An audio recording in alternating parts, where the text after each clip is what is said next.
Great. I think that's everyone. Hello, everyone. Thank you for joining us this evening or this morning, whichever country you are joining us from. My name is Brendan McCleary. I'm the Associate Curator with Photo Australia. I'm joining you from the lands of the Wurundjeri and the Bunurong people of the Greater Kulin Nation, and I pay my respects to all elders past, present and emerging, and also welcome any First Nations people from across the globe that are joining us for these talks this evening or this morning. I'm very excited to be able to introduce this talk as part of our international season of Photo Live, which has been presented in partnership with Autograph in London. 10 online conversations between artists, photographers and curators from Australia and the UK will explore ideas of identity and belonging in the context of human rights, representation and social justice. Photo Live is supported by the British Council and is presented as part of the UK Australian season 2021-22, a collaboration between the British Council and the Australian Government's Department of Foreign Affairs and Trade. So for each talk, an artist from one country is in conversation with a curator from another country. The conversation lasts around 40 minutes and there won't be a Q&A at the end. So if you'd like to ask questions, please just use the Q&A function in the chat on the side. If you are also watching this live and like to access captions, you can click closed captions and select subtitles as well. So for tonight's session, we are joined by Melbourne-based artist Scotty So and Mariama Attah. Scotty So is a Melbourne-based artist who works across media using painting, photography, sculptures, site-responsive installation, videos, and drag performance. He's driven by the thrill of camp and explores the often contradictory relationship between humour and sincerity within lived experience.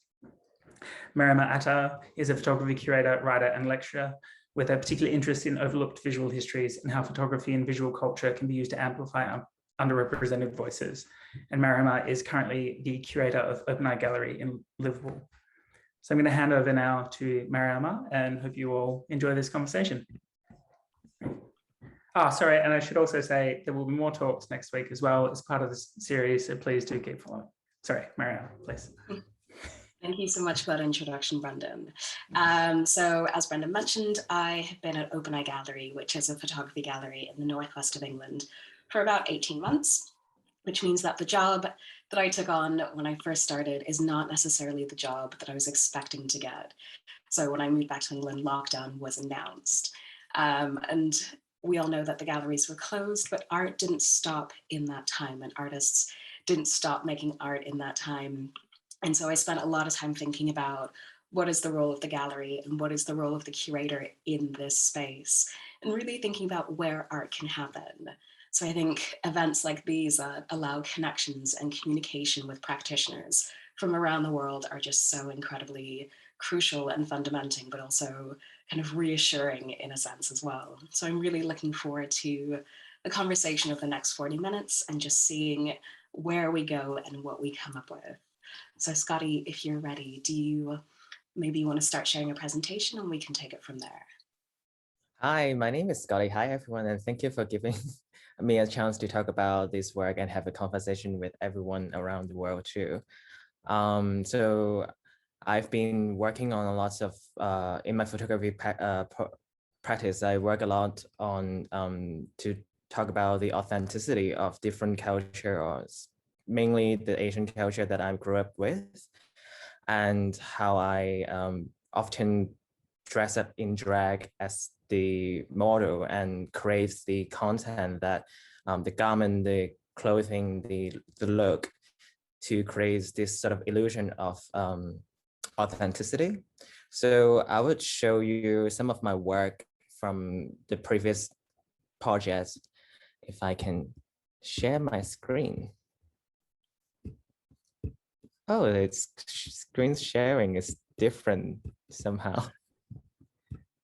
Right click, right? Sorry, I'm having some problem. I can't find the share screen now.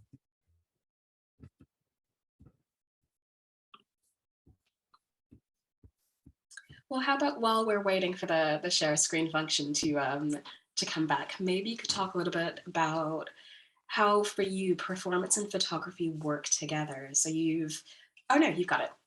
Okay. Yeah, so very much to me, the performance exists in my photography work, as I am the like I said before, I am the model, but also I become the content. So I see myself as a medium that I try to tell the story through me as the medium, and I create the garment, the look, all of that. So these collections I did were a collection I dress up in drag with the matching mask, as with the outfit from different era throughout different pandemic in China and Hong Kong. So this one, for example, is the 60s Hong Kong flu with the matching mask too. And then, oh, I'm so sorry, it never happened before. I don't know why. So just a second. I think this is the one. Yep, I can go through it like this. Is it working? Sorry. Yeah. Yep. So as this collection continue, I goes back to different eras. For example, the Spanish flu in the 1920s, the third bubonic plague in the 1860s, kind of giving a different dialogue of the pandemic and try to do this change in the narrative of the history. Because this sort of pandemic that we're experiencing now, I see so much connections that with the pandemic we had before. For example, I came from Hong Kong and I experienced the 2003 SARS pandemic. And in that time, I was locked down for half a year. I didn't go to school for half a year. And we were all wearing masks. We were all doing all this, the right thing, you know, doing hand sanitizing. And somehow here last year, in the beginning of the pandemic, so many of my friends were not, they didn't believe that the pandemic was real. They didn't think that the pandemic was something gonna be so serious. And I was already wearing masks because I had that experience. And so even when I was having all this protection gear on the street in the beginning of that, having racial comments on me, or people would just cough right in front of my face, led to me to think about the experience I had during the SARS, and therefore allowed me to think about this project of going back to this historical event and changing the time by giving her a matching mask. Basically just saying that, oh, maybe back then they know this thing was coming already. Which this project later on also was inspired by one of my projects I've been doing about using different historical images, creating different historical images, also using it as the model, dressing up as women of different era from China and even Japan to create believable historical images and put them on Wikipedia. So this look here that we are looking at right now, actually, I had another one that I dress up in this outfit with the same mask outside of my backyard. And I took a picture of that in black and white. And I put it on Wikipedia and put it as the title of Cantonese woman wearing a silk mask in the third bubonic plague. It went viral on Twitter and it went on Reddit too. People would have debate about if this image was real or not, but most of the people believe that it was real. And some people were saying, oh, bubonic plague is only spread by mice or flea. It's not airborne. But then some people would have counter arguments saying, oh, bubonic plague can spread through spit when you have that infected in the lung.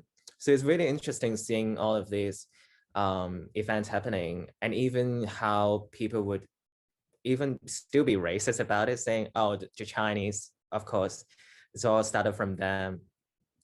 So I think this project is something that continuously evolving. I also have other work of mine here. So for example, this is one of the images that I had on Wikipedia, dressing up as a Cantonese opera performer, and then put it on Wikipedia. Even a drag friend of mine trying to look at Cantonese opera as an inspiration for her look, she saw the face of mine and sent it to me, saying that, oh, I can't believe you did that.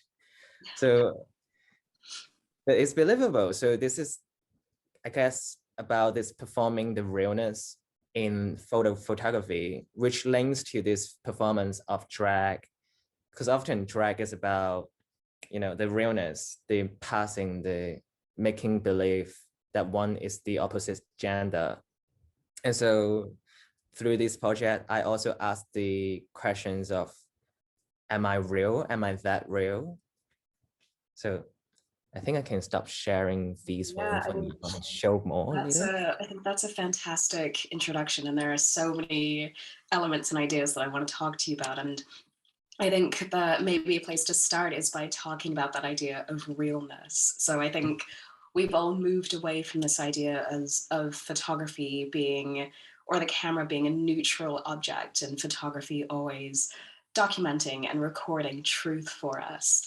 And I think by looking at your images or even seeing them on Wikipedia, we can see that this idea of truth is a really subjective and kind of shifting idea, or kind of shifting perspective. And I'm really interested in this idea of truth moving around as an image moves around. So the image that you've made is real in a sense because you've made it, but then it goes onto Wikipedia and then it's censored because it isn't real, or people on Reddit are discussing the kind of historical accuracy or whether this is possible or not. And I would just love if you could talk a little bit more about this idea of realness to you as a practitioner, and then what it means when the image leaves you and then moves into the public. I really like how you talk about the movement of images, because literally I have this moving background. Absolutely. The reason why I wanted to use the background, because I wanted to give this sort of sense of that we're sort of time traveling, I guess, but in a way that also this video is actually AI generated colors on footage from the 1920s in Japan, being recovered, restored, and also recolored through AI generator.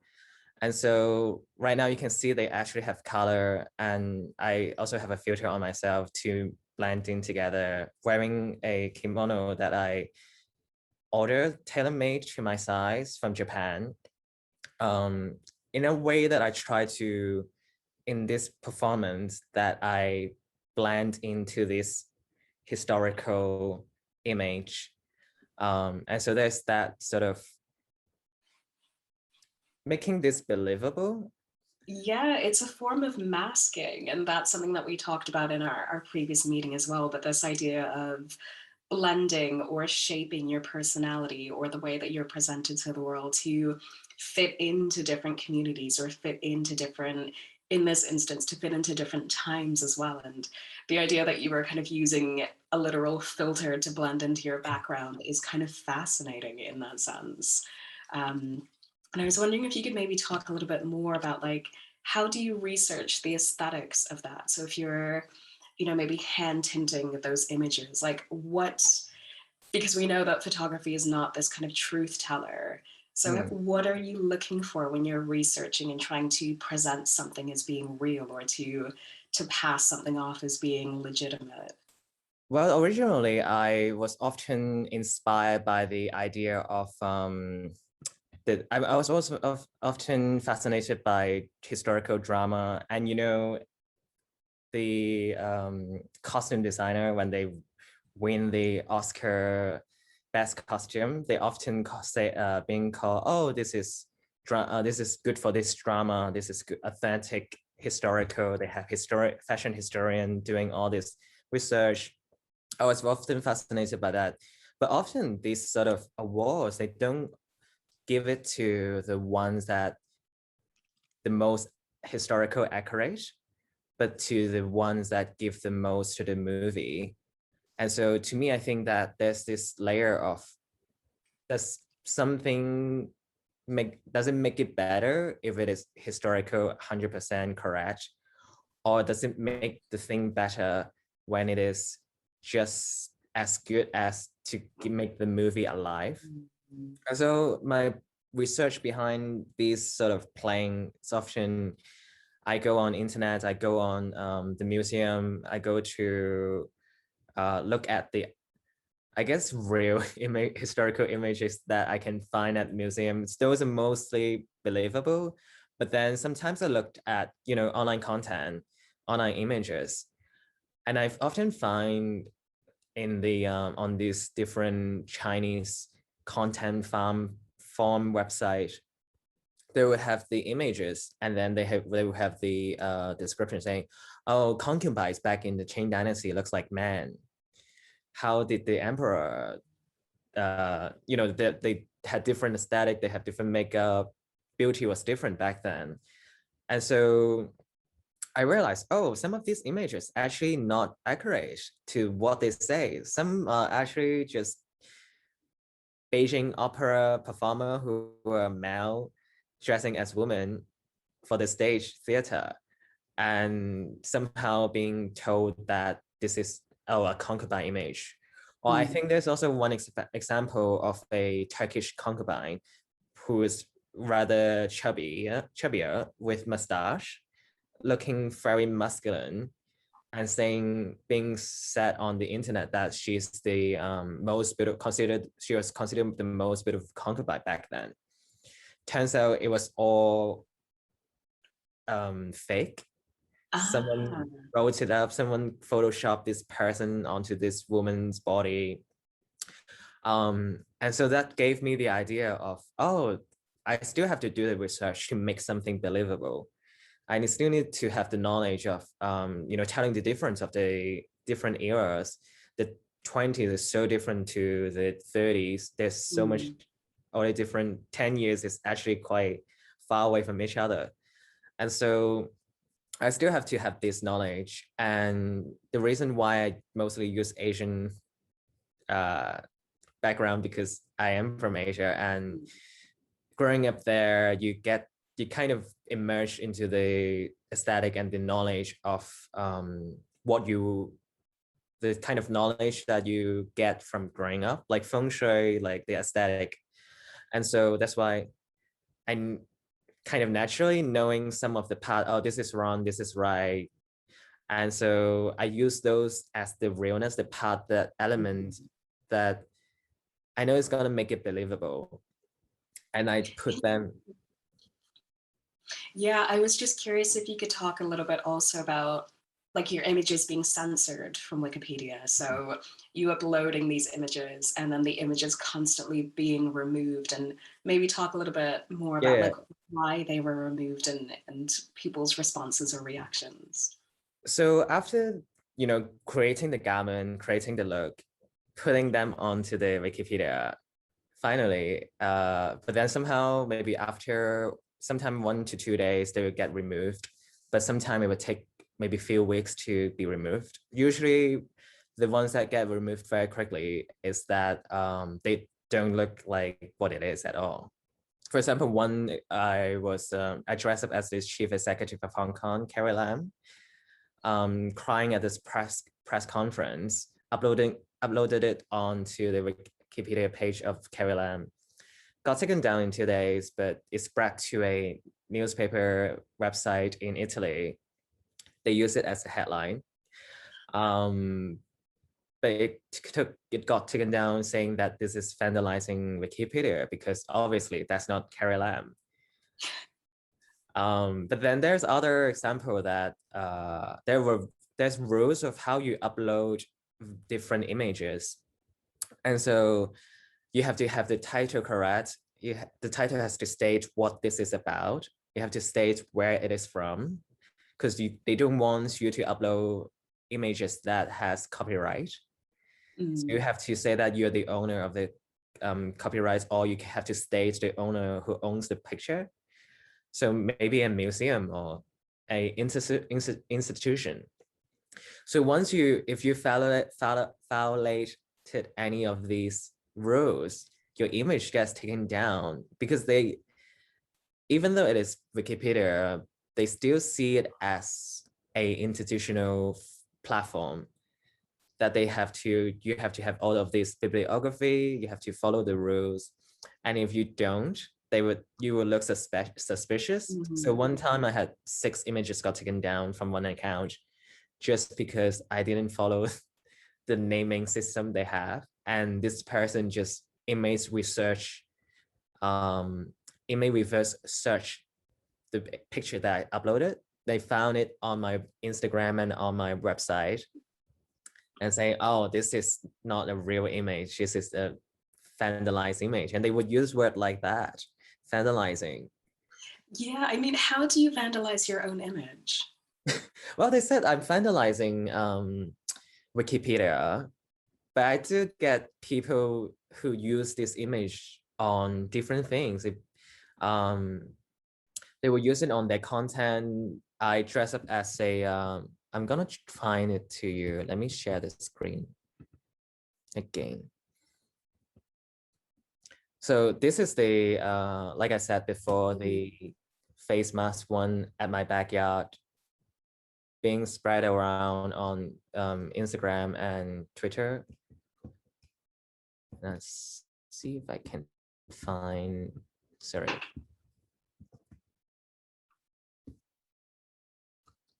They would be used on, for example, the content farm. Oh, wow. So I created these images through the ideas of content farm, and it's almost like I planted this seed.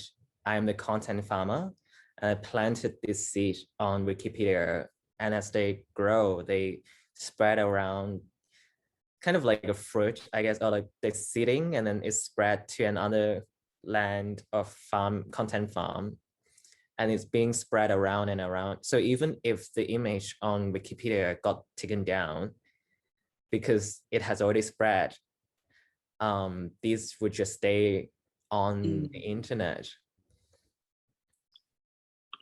And what are your thoughts on queering Wikipedia as an online space? So if there are these kind of rules that need to be followed for people to upload images, or like the information needs to be presented in a very specific way, do you think that's helpful in a sense to have everything so rigid and reliable, or do you think there is some space in there to to start queering the archive and to start thinking about different perspectives or different ways of presenting information?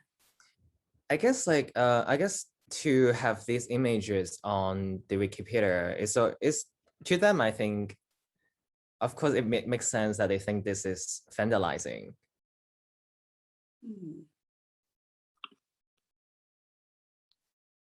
It's about the realness, because if it stay there, if I follow all the rules, and if the image stay there, does it mean that it is real? Does it mean that that person I created, that persona I created, is real, that she existed there, and perhaps I am a time traveler? Through this kind of act of queering space, I think often people think that queering space has to, is an act of destructing the existed structure. It's often very, it's very cultural It's very revolution. kind of, I don't know, like aggressive or Tearing violent, or down you're the breaking space. something down. But I think there's also other way of queering space, that you can follow the rules, follow the rules, and finding loophole or gray area that you occupy those space.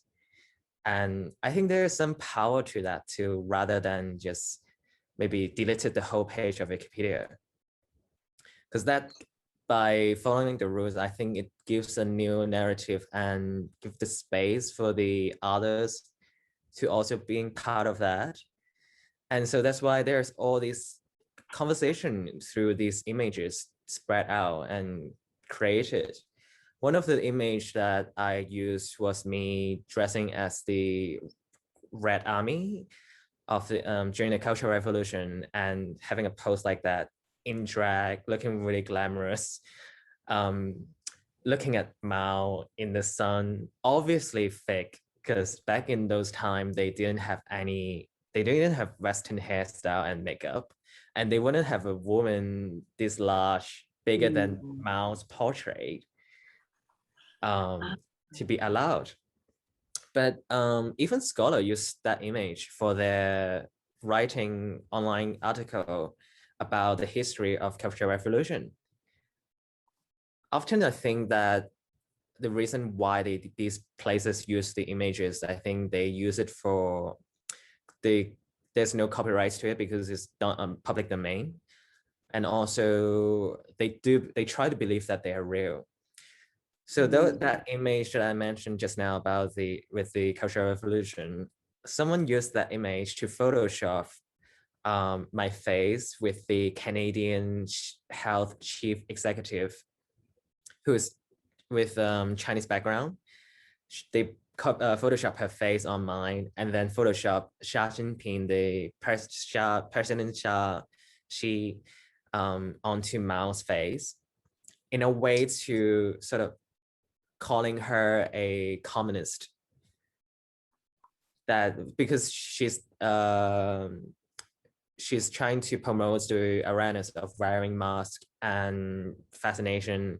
So the extreme right wing, the neo-nationalist party of Canada used that image as their propaganda.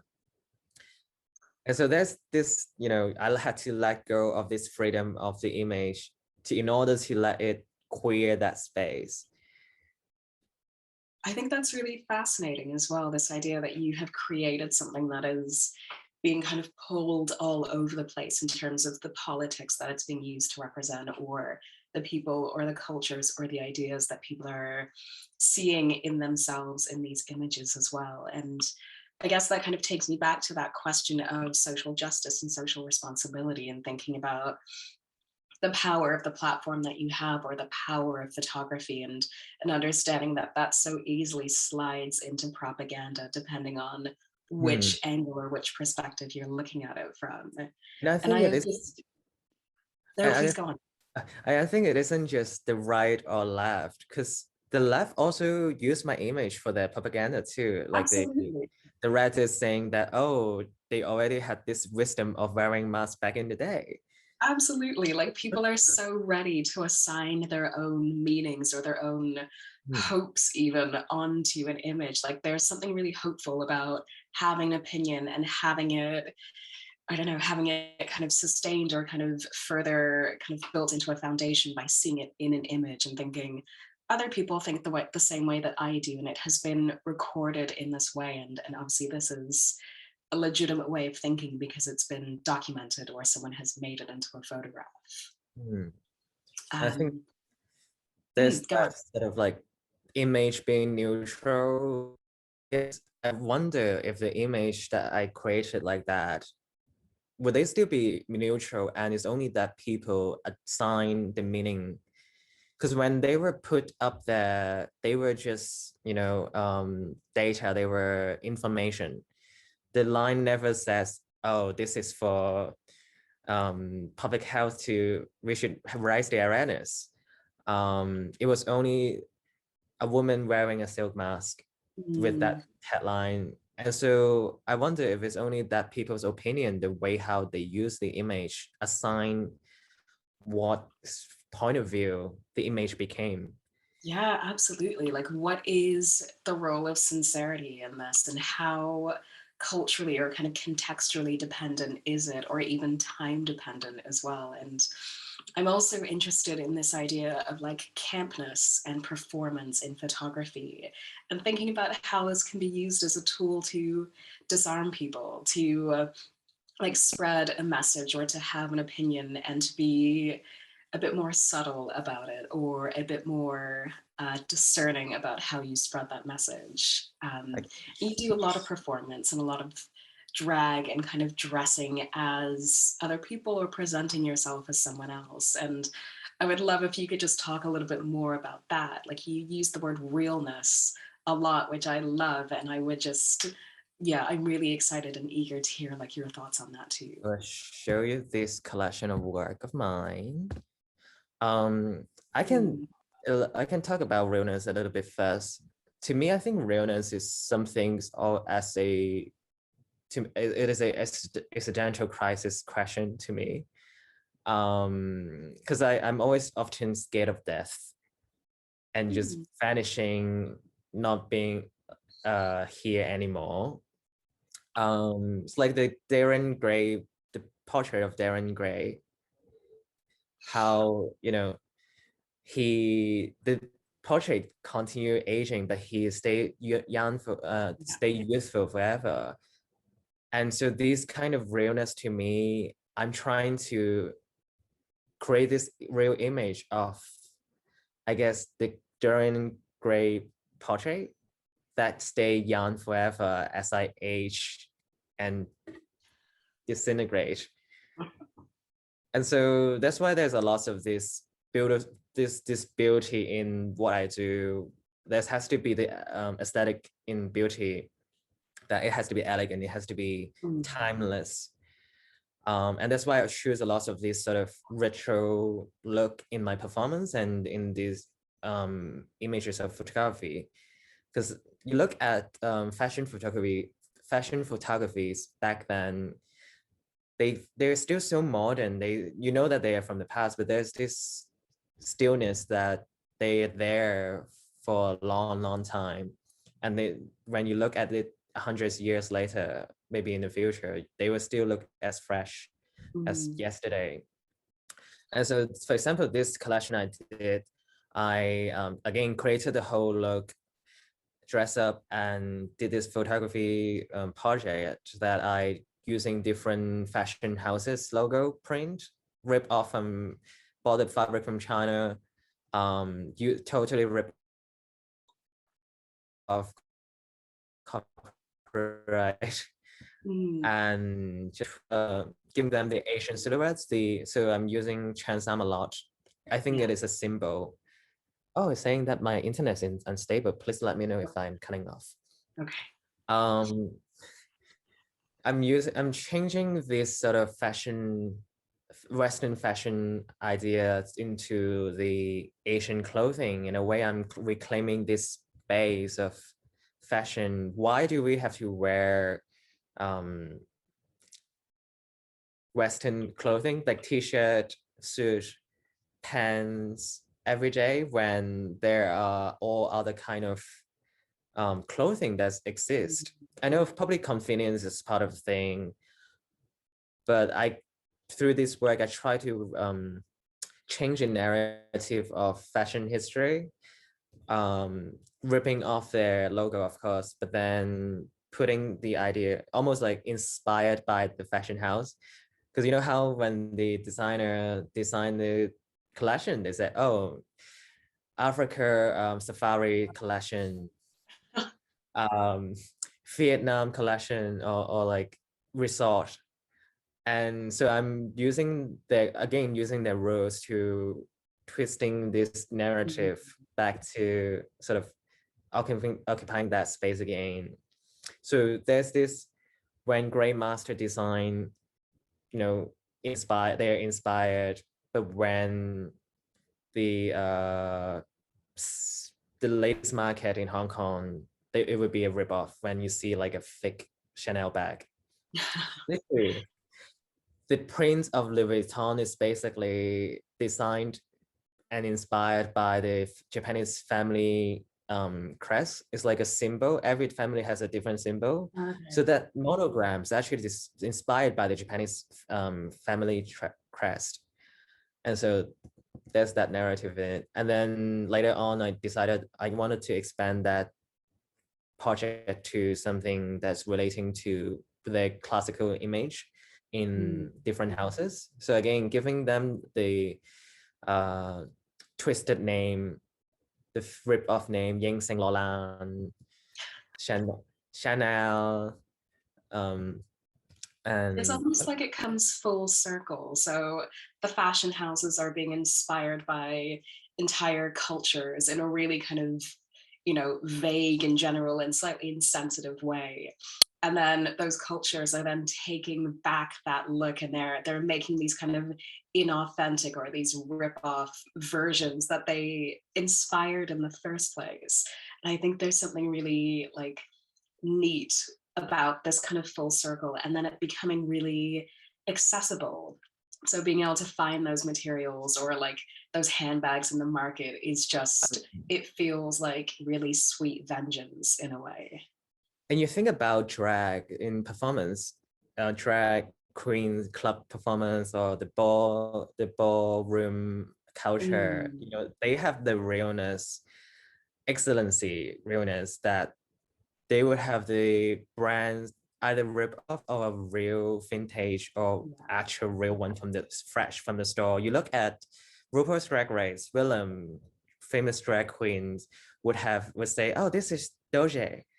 Oh, this is that. And you know, there's that realness of what fashion brand gives to the wearer, the performer. And so I guess there's also that these objects of fashion items itself is already a performance, is a performance when you carry them. The heels, the garment, they construct your body. And so I guess it's almost like giving a different choreography by having these logos and brands, a different silhouette. And so the model, which is me, or could be someone else, performing differently. Yeah, it's like an outline that you've made and you're waiting for someone to fill that outline, or it's like you keep saying, that silhouette of realness, and then you're filling it in with yourself in a sense. And I think that kind of takes us back really nicely to that first idea around how does photography, or how does the camera capture reality? And I think what we're seeing is that it does capture reality, but it's several different people's realities, and it's always changing over time or context or location. Camp, I think, is something like there's always a lot of different debate about camp. You know, Met Gala a few years ago, the camp red carpet, I think most of the celebrity got it wrong, even Lady Gaga, even all of that. Lady Gaga, oh, it's kind of okay, she gave a performance, but Cam, I think, is no longer something about pearls, sequins, and feathers. Cam is something that simultaneously changing. I see it as a counter language to the mainstream. It's almost like DIY, and that's why in a lot of my work, there's this necessaries of DIY. You have to do it yourself, and it's not expensive. You know, it's not like but there's this, the campness, I think, is also there's this sincerity in it, and together with the stupidity, but there's this like realness of the sincerity is the realness, and the stupidity is also the realness. They coexist together, and therefore there's the camp. And so, and I think that sincerity is the thing that moves camp away from parody. So you're not, it's not like you're dressing up as some kind of comedic performance when you're dressing in drag. You are presenting as a woman, and it's that sincerity that kind of moves it into that idea of campness, or that idea of seeing a version of yourself and then dressing or trying to become that version and using whatever resources you have to hand to become that thing. It's not meant to be like a funny thing that everyone is laughing at. It's like, this is the best version of myself that I can possibly be, trying to be that other type of me. There's, yeah, I think there's also like a real honesty in that, or like empathy or bravery. And I think that's why it's linked to that Wikipedia content that if I am in this camp, the sincerity is so sincere that it became believable, it became what people think it is real. I think like this is this unknown place I still haven't figured out what it is that makes the camp become work. I don't know. It's hard to put the words together, but I guess also the camps, there's this, you have to reflect what's the current world is happening to. Because like I said, with the celebrities, they thought that the feather, the sequence is still something, but when those are like the campy things in the 1920s, But now I think camp is something that you look at the current space, you look at what the mainstream is, and there's this necessary of play to counter that. Yeah, absolutely. Like that position of where campness sits is always moving in relationship to other things, because it is based on that idea of sincerity and what we're taking seriously, or what the like current concerns are at the moment. And I think camp is also a really interesting way of being able to talk about serious things in a personal way, or in a way that allows other people to kind of get involved in that. And it doesn't always just have to sit around ideas of identity or Yeah, representation, but often does, because it gives people a way of recognizing that there are other people who have the same it is concerns as to them. counter the mainstream, which we are sadly not.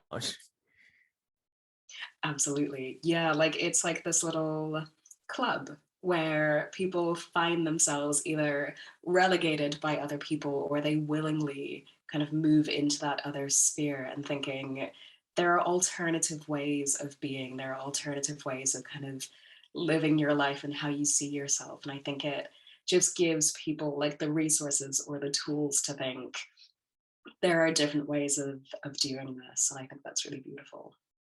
Yeah, absolutely. And in the future, we would probably not be camp anymore. Yeah, absolutely.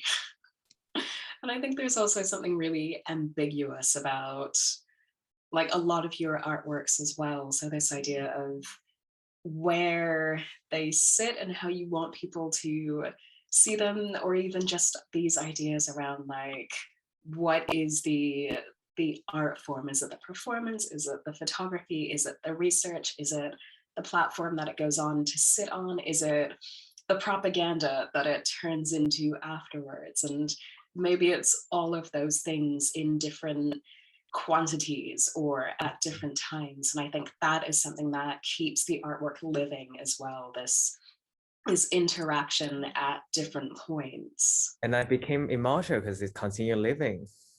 Absolutely. Like Dorian Gray, you have Yeah. achieved immortality. I didn't think it was possible, but I think what we are seeing here is that yes, photography is the future. Photography is the way of immortalizing yourself in history, in Wikipedia, in propaganda, and across all those art forms and platforms. Thank you so much for that, Scotty. I think we are now coming up to the end of our time together, and I just wanted to thank you again for your time and for sharing your thoughts and your images and your ideas with us. And is there anything left that you wanted to say, or anything that we haven't touched on yet? I think we're pretty much done. Have a good day over there in the Thank morning. you. And enjoy Thank the rest of your evening. I realize that you were many hours ahead of me, but thank you again for your time. Thank you to everyone who's organized this, and thank you to everyone who is you, watching in the morning, the afternoon, the evening, or in the future, because we are now all immortal. Thank you All right. again, and I will see you all later. Thank you. Bye now. Bye. Bye.